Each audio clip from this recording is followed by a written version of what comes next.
Zonal കൃഷ്ണയുണ്ട്. Zonal, ഇന്ന് തെരച്ചിലിന് എന്തൊക്കെ അത്യാധുനിക ഉപകരണങ്ങളും ഒക്കെയാണ് എത്തിച്ച് തെരച്ചിൽ നടത്തുന്നത്? എന്തൊക്കെയാണ് വിശദാംശങ്ങൾ?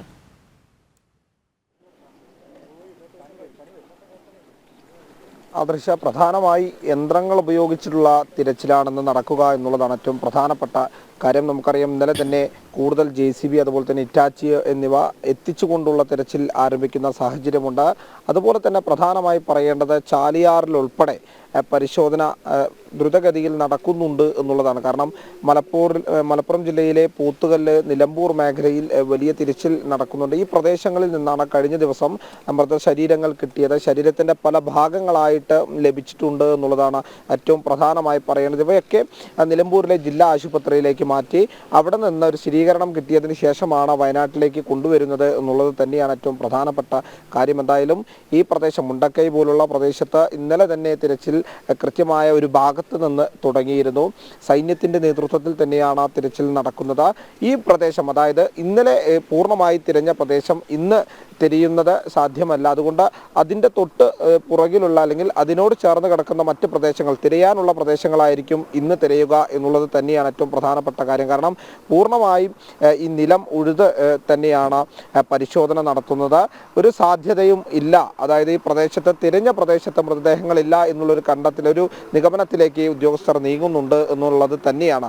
പക്ഷേ ഇന്നലെ അതേസമയം ചൂരൽമല ഭാഗത്ത് നിന്ന് മൃതദേഹങ്ങൾ ലഭിക്കുന്ന സാഹചര്യമുണ്ടായി. പക്ഷേ മുണ്ടക്കൈ, പുഞ്ചിരിമേട്ട് തുടങ്ങിയ മേഖലയിൽ നിന്ന് ഇത്തരത്തിൽ മൃതദേഹങ്ങൾ ഇന്നലെ കിട്ടിയിട്ടില്ല. പക്ഷേ ആ പ്രദേശത്തുണ്ടായിരുന്നവർ അല്ലെങ്കിൽ പ്രദേശത്ത് താമസിച്ചവരെ ഇന്നലെയാണ് അങ്ങോട്ടേക്ക് കടത്തിവിടുന്നത്. പക്ഷേ പലപ്പോഴും സങ്കടപ്പെടുത്തുന്ന കാഴ്ചകളാണ് നമുക്കവിടെ കാണാൻ കഴിഞ്ഞത്. കാരണം തങ്ങളുടെ വീടുണ്ടായിരുന്ന സ്ഥലത്ത് ഇപ്പോൾ വലിയ പാറക്കല്ലുകളും മറ്റുമാണ് കാണാൻ കഴിയുന്നത് എന്നുള്ളതാണ്. വിങ്ങിപ്പൊട്ടുന്ന അല്ലെങ്കിൽ വേദനിപ്പിക്കുന്ന ഒരുപാട് മനുഷ്യർ, വേദനിക്കുന്ന ഒറ്റപ്പെട്ട ഈ ഒരു വലിയ ദുരന്തത്തിൽ ഒറ്റപ്പെട്ട ഉറ്റവരും ബന്ധുക്കളും നഷ്ടപ്പെട്ട കുറേ മനുഷ്യർ അവിടെ വന്ന് തങ്ങളുടെ വീടുണ്ടായിരുന്ന സ്ഥലത്തിരിക്കുന്ന ഒരു കാഴ്ച, അവിടെ മണ്ണ് മാറ്റി തിരയുമ്പോൾ അവരുടെ ആൽബവും അവരുടെ ഫോട്ടോയും ചിത്രങ്ങളും കിട്ടുന്ന അവസ്ഥ, അങ്ങനെ പല നിമിഷങ്ങൾ നമുക്ക് കാണാൻ കഴിഞ്ഞു എന്നുള്ളത് തന്നെയാണ് ഏറ്റവും സങ്കടകരമായിട്ടുള്ള കാര്യം. കാരണം മുണ്ടക്കൈ എന്ന് പറയുന്ന പ്രദേശം നമുക്കറിയാം, ചെറിയൊരു ടൗണുണ്ട്.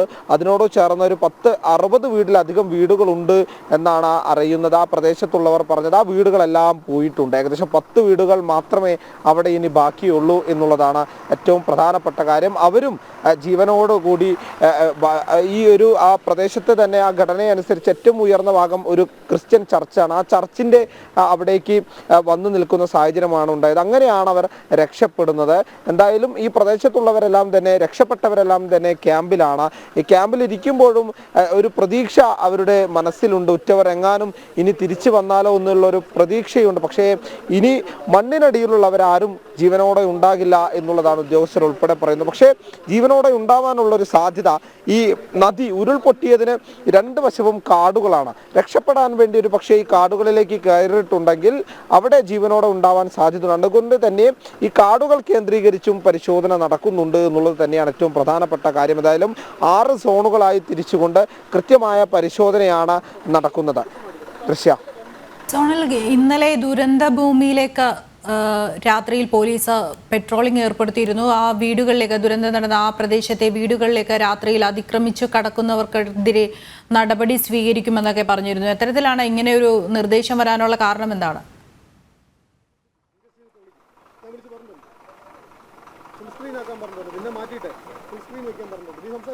തീർച്ചയായിട്ടും പലതരത്തിലുള്ള സംവിധാനങ്ങൾ ഒരുക്കിയിട്ടുണ്ട്. കാരണം ഇന്ന് മുൻതൂക്കം നൽകുന്നത്, അതോടൊപ്പം തന്നെ ആശുപത്രിയിൽ ചികിത്സയിലുള്ളവരുണ്ട്, അവർക്ക് വേണ്ട ചികിത്സ ഉറപ്പാക്കുന്നുണ്ട്. അതോടുകൂടി എടുത്തു പറയേണ്ടത് ക്യാമ്പുകളിലുള്ളവർക്ക് വേണ്ട സംവിധാനങ്ങൾ ഒരുക്കുന്നുണ്ട് എന്നുള്ളത് കൂടെ തന്നെയാണ്. കാരണം പലതവണ ഇതുമായി ബന്ധപ്പെട്ട് പല കാര്യങ്ങൾ പറഞ്ഞിട്ടുണ്ട് ഈ വിഷയത്തിൽ. അതായത് ആശുപത്രിയിലുള്ളവർക്ക് ഭക്ഷണം, അതുപോലെ തന്നെ വസ്ത്രം, മറ്റു കാര്യങ്ങളെല്ലാം തന്നെ സന്നദ്ധ സംഘടനകളും മറ്റും എത്തിക്കുന്നുണ്ട്. ആ കാര്യത്തിലാണ് ഏറ്റവും പ്രധാനമായി നമുക്ക് എടുത്തു പറയേണ്ടത്. കാരണം കേരളത്തിന്റെ വിവിധ ഭാഗത്തു നിന്ന്, അതുകൂടാതെ പല ഭാഗത്തു നിന്ന് അവർക്ക് വേണ്ട കാര്യങ്ങൾ എത്തുന്നുണ്ട് എന്നുള്ളത് തന്നെയാണ് ഇതിൽ ഏറ്റവും പ്രധാനപ്പെട്ട കാര്യം.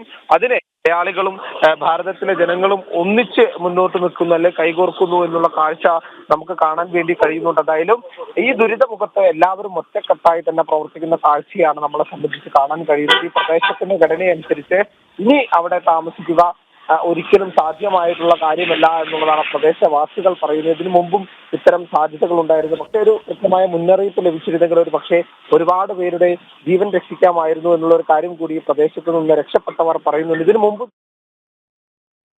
ഒരു മുന്നറിയിപ്പ് ലഭിച്ച് എല്ലാവരും മാറി താമസിക്കുന്ന ഒരു സാഹചര്യം ഉണ്ടായിരുന്ന സമയത്ത് ഒരു മുന്നറിയിപ്പ് ലഭിച്ച് എല്ലാവരും മാറി താമസിക്കുന്ന ഒരു സാഹചര്യം ഉണ്ടായിരുന്നു. പക്ഷേ അന്ന് കനത്ത മഴയായിരുന്നു. ആ മഴ കണ്ട ഉടനെ തന്നെ പലരും അവിടെ വിട്ട് പോയിരുന്നു. പക്ഷേ ആ സമയത്തും അവിടെ താമസിച്ചവരാണ്, നമുക്കറിയാം, ഉരുൾപൊട്ടിയത് ഉറങ്ങിക്കിടക്കുന്ന സമയത്താണ് അത്തരത്തിൽ ആ താമസിച്ച മുഴുവൻ പേരും പകുതിയോളം പേർ, ഈ മുഴുവൻ പേരിൽ പകുതിയോളം പേർ ഈ പോയിട്ടുണ്ട്, അതായത് ഈ ഉരുൾപൊട്ടലിൽ പോയിട്ടുണ്ട് എന്നുള്ളതാണ് ഈ പ്രദേശവാസികൾ പറയുന്നത്. എന്തായാലും അതിലൊക്കെ ഒരു സ്ഥിരീകരണം വരണം.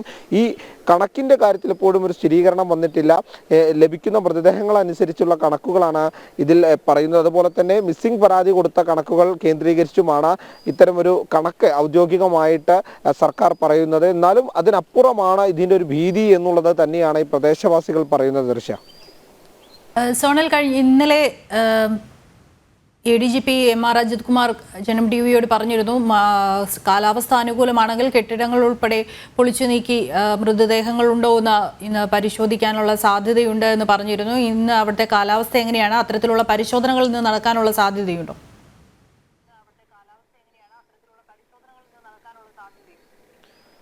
തീർച്ചയായിട്ടും ദൃശ്യ, നമുക്കറിയാം കാലാവസ്ഥ രാവിലെ കനത്ത മഴയായിരുന്നു എന്ന് നമുക്ക് അറിയാം. അതിനുശേഷം ഇപ്പോൾ മാനം ഇത്തിരി തെളിഞ്ഞിട്ടുണ്ട്.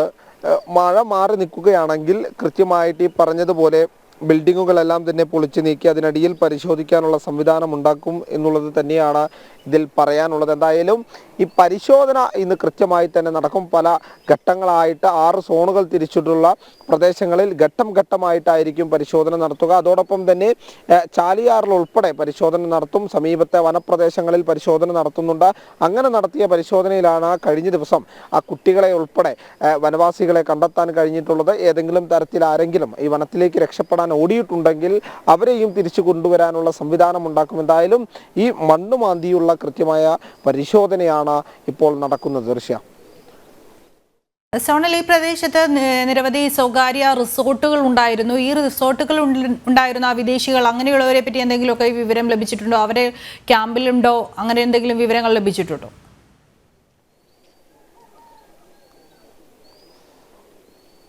ദൃശ്യത്തിൽ പ്രധാനമായി പറയേണ്ടത് ഈ പ്രദേശത്ത്, അതായത് വീടുകളെ കൂടാതെ നമുക്കറിയാം മുണ്ടക്കൈ ഭാഗത്തെ മുകളിൽ ഒരുപാട് റിസോർട്ടുകൾ ഉണ്ടായിരുന്നു, ഹോം സ്റ്റേകൾ ഉണ്ടായിരുന്നു. പക്ഷേ ഇതിൻ്റെ ഒന്നും കൃത്യമായൊരു കണക്ക് അത് സർക്കാരിൻ്റെ കയ്യിലില്ല, ഈ പ്രദേശത്തെ ആളുകളുടെ കയ്യിലില്ല എന്നുള്ളതാണ്. അവിടെ എത്ര പേരുണ്ടായിരുന്നു, ആ സമയത്ത് എത്ര പേർ താമസിച്ചിരുന്നു എന്നുള്ള കാര്യത്തിലൊന്നും ഒരു സ്ഥിരീകരണം ഇതുവരെ വന്നിട്ടില്ല എന്നുള്ളത് തന്നെയാണ് അതിൽ ഏറ്റവും പ്രധാനപ്പെട്ട കാര്യം. അതിൽ ഒരു സ്ഥിരീകരണം വന്നാൽ മാത്രമേ ഈ കണക്കുകളെ സംബന്ധിച്ച് ഒരു വ്യക്തത വരൂ എന്നുള്ളത് ഏറ്റവും പ്രധാനപ്പെട്ട കാര്യമാണ്. പക്ഷേ രക്ഷപ്പെട്ട ഇത്തരത്തിൽ അന്യ സംസ്ഥാനത്ത് നിന്ന് വന്ന ആളുകളുണ്ട്, അതുപോലെ തന്നെ മറ്റു രാജ്യങ്ങളിൽ നിന്ന് വന്നവരുടെ, ഇവരൊക്കെ നിലവിൽ ക്യാമ്പിലാണ് കഴിയുന്നത്. പലരുടെയും ഡോക്യുമെന്റ് ഉൾപ്പെടെയുള്ളവ നഷ്ടപ്പെട്ടിട്ടുണ്ട്. ജീവനും കൊണ്ട് രക്ഷപ്പെടുന്ന ഒരു സാഹചര്യമായിരുന്നു അവിടെ ഉണ്ടായിരുന്നത്. അതുകൊണ്ട് തന്നെ മറ്റൊന്നും ചിന്തിക്കാതെ രക്ഷപ്പെടുക, ഏത് വിധേനയും രക്ഷപ്പെടുക എന്നുള്ള മാത്രമായിരുന്നു അവരുടെ ബോധത്തിലുണ്ടായിരുന്നത്. അതുകൊണ്ട് തന്നെയാണ് മറ്റ് കാര്യങ്ങളെല്ലാം തന്നെ നഷ്ടപ്പെട്ടത്. പിന്നീട് അവർ തിരിച്ചെത്തുമ്പോൾ കാണുന്നത് ഇരുനിലയുണ്ടായിരുന്ന വീട് ഉൾപ്പെടെ നിലം പതിക്കുന്ന ഒരു സ്ഥിതി, ഏറ്റവും ദയനീയമായ കാഴ്ച തന്നെയാണ് നമുക്ക് അവിടെ കാണാൻ കഴിയുന്നത്. അത് അവരെ സംബന്ധിച്ചാണെങ്കിൽ ഒരുപാട് കാലത്തെ സ്വപ്നത്തിൽ നെയ്ത വീടുകളായിരുന്നു. നമ്മളോട് കഴിഞ്ഞ ദിവസം സംസാരിച്ച പലരും പറഞ്ഞത് ഒരുപാട് വർഷം ഗൾഫിൽ പോയി കിടന്ന് കഷ്ടപ്പെട്ടുണ്ടാക്കിയ വീടുകളാണ്. അങ്ങനെ അത് ഒരു നിമിഷം കൊണ്ട് ഇല്ലാതാകുന്ന ഒരു സ്ഥിതി ഞങ്ങൾക്ക് ഒരിക്കലും അംഗീകരിക്കാൻ കഴിയില്ല, വളരെ വേദന ഉണ്ടാക്കുന്നതാണെന്നുൾപ്പെടെ കരഞ്ഞുകൊണ്ട് പറയുന്ന പലരെയും നമ്മൾ കണ്ടിട്ടുണ്ട്. ഉറ്റവരെ നഷ്ടപ്പെട്ടവരെ, ഉടവരെ നഷ്ടപ്പെട്ടവരെ, ഈ ഒരു ദുരന്തത്തോടെ ഒറ്റപ്പെട്ടവരെ, അങ്ങനെ ഒരുപാട് ആളുകളെ നമ്മൾ ആ ക്യാമ്പുകളിലും ഈ പ്രദേശത്തുമായി കണ്ടിട്ടുണ്ട്. അവർക്കൊക്കെ തുണയാകേണ്ടത് നമ്മളും സർക്കാരുമാണ്. അതുകൊണ്ട് അവരുടെ പുനരധിവാസം സംബന്ധിച്ച എല്ലാ കാര്യത്തിലും ഒരു തീരുമാനം പെട്ടെന്നുണ്ടാകണം എന്നുള്ളത് തന്നെയാണ്. നമുക്കറിയാം ഇന്നലെ മോഹൻലാൽ ഉൾപ്പെടെയുള്ളവരിവിടെ എത്തി കൃത്യമായി പരിശോധിച്ചിട്ടുണ്ട്, സ്ഥിതിഗതികൾ വിലയിരുത്തിയിട്ടുണ്ട്, സഹായധനം ഉൾപ്പെടെ പ്രഖ്യാപിച്ചിട്ടുണ്ട്. അങ്ങനെ ഒരു താങ്ങായി തണലായി എപ്പോഴും നമ്മൾ അവരുടെ കൂടെ ഉണ്ടാകണം. എങ്കിൽ മാത്രമേ ഒരു അതിജീവനത്തിന്റെ പാതയിലേക്ക് അവർ വരൂ, അല്ലെങ്കിൽ ഈ ഒരു ദുരന്തത്തെയും മൈൻഡ് കൊണ്ട്, അതായത് ബോധം കൊണ്ട് അവർ അതിജീവിക്കൂ എന്നുള്ളത് തന്നെയാണ് ഏറ്റവും പ്രധാനപ്പെട്ട കാര്യം. ദൃശ്യ സോണൽ, ഇന്ന് കേന്ദ്രമന്ത്രി സുരേഷ് ഗോപി ദുരന്ത ഭൂമി സന്ദർശിക്കുന്നുണ്ട്. എപ്പോഴാണ് അദ്ദേഹം എത്തുക? ആദ്യം എവിടെയായിരിക്കും സന്ദർശിക്കുക? നേരെ രക്ഷാദൗത്യം നടക്കുന്ന ഭാഗത്തേക്കായിരിക്കുമോ പോവുക? എങ്ങനെയായിരിക്കും സന്ദർശനം? അതുപോലെയുള്ള അതിൻ്റെ വിവരങ്ങൾ എന്തെങ്കിലും ലഭ്യമായിട്ടുണ്ടോ?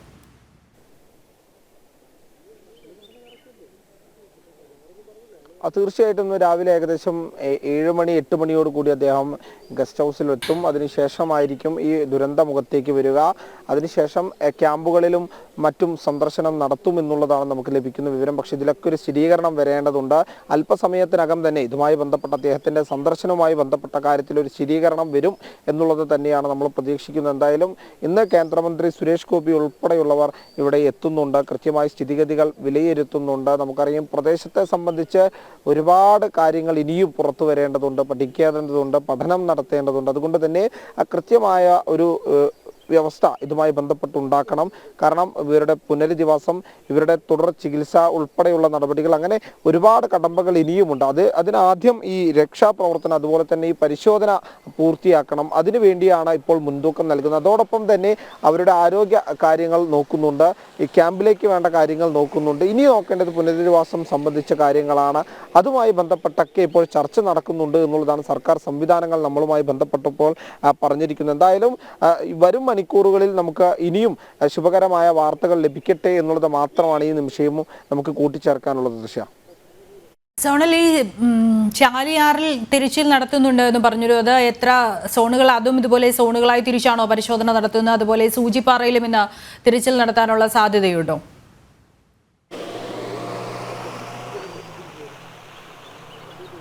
തീർച്ചയായിട്ടും ഈ പ്രദേശങ്ങളെല്ലാം തന്നെ നമുക്കറിയാം, ഈ നദിയുടെ ഉദ്ഭവ കേന്ദ്രത്തിലാണ് ഉരുൾപൊട്ടിയിട്ടുള്ളത്. അതുകൊണ്ട് തന്നെ ഒരുപാട് പേര് ഒളിച്ച് പോയിട്ടുണ്ട്.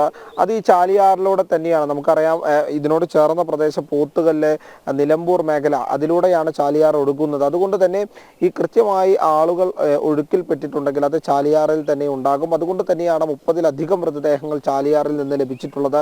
പല ശരീരഭാഗങ്ങളും ചാലിയാറിൽ നിന്ന് ലഭിച്ചിട്ടുണ്ട്. പരിശോധന ഇങ്ങനെ തുടരുന്ന ഒരു സാഹചര്യമുണ്ട്. കാരണം കഴിഞ്ഞ ദിവസങ്ങളായി 5 ദിവസങ്ങളായി ചാലിയാറിലും സന്നദ്ധ സംഘടനകളും ഫയർഫോഴ്സും ഉൾപ്പെടെയുള്ളവർ കൃത്യമായി പരിശോധന നടത്തുന്നുണ്ട്. ഒരുപാട് മൃതദേഹങ്ങൾ കിട്ടിയിട്ടുണ്ട്. അതെല്ലാം തന്നെ മലപ്പുറം ജില്ലയിൽ നിലമ്പൂർ ഭാഗത്ത് നിന്ന് കിട്ടുന്ന മൃതദേഹങ്ങളൊക്കെ തന്നെ നിലമ്പൂർ ജില്ലാ ആശുപത്രിയിലേക്കാണ് മാറ്റുന്നത്. അതിനുശേഷം വയനാട്ടിലേക്ക് കൊണ്ടുവരികയാണ്. പലതും തിരിച്ചറിയാൻ കഴിയാത്ത വിധത്തിലായിട്ടുണ്ട് എന്നുള്ളൊരു സങ്കടകരമായ വാർത്ത കൂടിയും ഇതിനോടൊപ്പം പങ്കുവെക്കുന്നുണ്ട്. പക്ഷേ അപ്പോഴും ഓരോ ആംബുലൻസ് വരുമ്പോഴും തങ്ങളുടെ ഉറ്റവരാണോ ബന്ധുക്കളാണോ എന്ന് കാണാൻ വേണ്ടി ഓടിയെത്തുന്ന ഒരുപാട് മനുഷ്യരെ നമുക്ക് ഇവിടെ വയനാട് കാണാൻ വേണ്ടി കഴിയും. എന്തായാലും സങ്കടം എന്നല്ലാതെ മറ്റൊന്നും ഈ നിമിഷവും പറയാനില്ല. എന്തായാലും മരണസംഖ്യ വർദ്ധിക്കുന്നതിലൊരു ആശങ്കയുണ്ട്. എന്തായാലും കാണാതായവരെ കണ്ടുകിട്ടാൻ കഴിയട്ടെ എന്നുള്ളത് മാത്രമാണ് പറയാനുള്ളത്. ദൃശ്യ.